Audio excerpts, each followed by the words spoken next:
বেলডাঙ্গা কাণ্ডে বড়সড় সাফল্য পেল মুর্শিদাবাদ পুলিশ।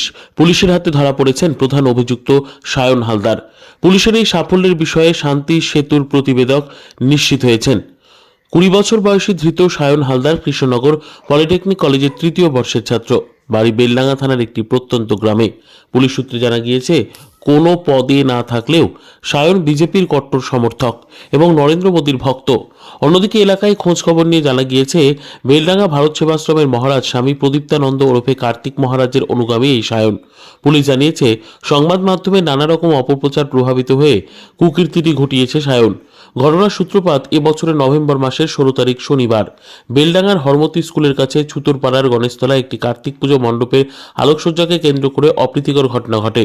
সন্ধ্যে 7:25 থেকে 7:35 নাগাদ ওই পুজো মণ্ডপের আলোকসজ্জার একটি চীনা ডিজিটাল লাইট বোর্ডের সামান্য কিছুক্ষণের জন্য মুসলিমদের উপাস্য আল্লাহর নামের সঙ্গে অশ্লীল কথা ভেসে ওঠে।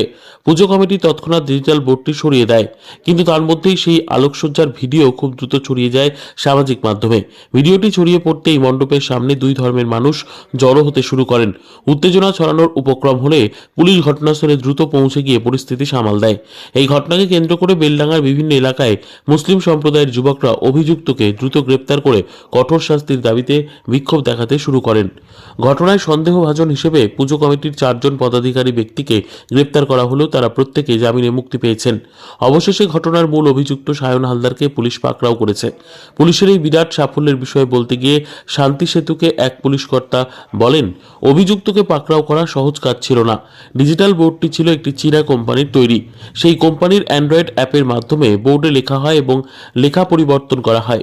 রাজ্য পুলিশের আইটি ডিপার্টমেন্টের বিশেষজ্ঞরা ব্যর্থ হলে প্রশাসনের তরফে যোগাযোগ করা হয় সেই ডিজিটাল বোর্ডের প্রস্তুতকারক চীনা সংস্থাটির সঙ্গে।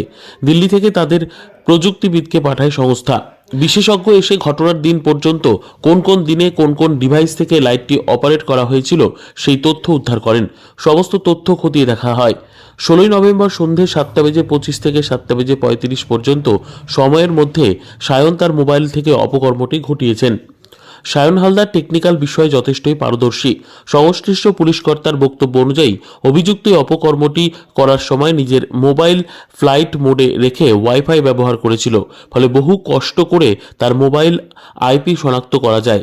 এরপর সিমের অনুসন্ধান করে অভিযুক্তের পরিচয় বের করা হয়। অভিযুক্তের কাছ থেকে মোট 5টি সিম উদ্ধার করে সেগুলি বাজেয়াপ্ত করা হয়েছে। এমন একটি কেসে অভিযুক্তকে শনাক্ত করার ক্ষেত্রে পুলিশের সফলতা পশ্চিমবঙ্গে প্রথম, সারা ভারতে দ্বিতীয়। এর আগে মহারাষ্ট্রের ডিজিটাল লাইট বোর্ডে লেখা পরিবর্তন করার অপরাধে অভিযুক্তকে শনাক্ত করে গ্রেপ্তার করা সম্ভব হয়েছিল।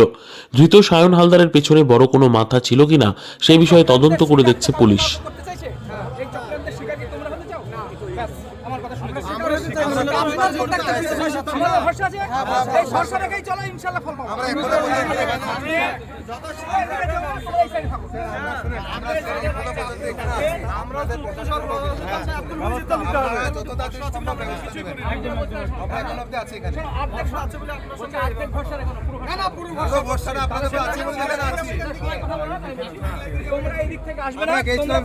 দুটো ছেলে গেছিলাম, পুলিশে ওখানে মোড়ে থাকতে আপনি আসছেন কথা বলতে।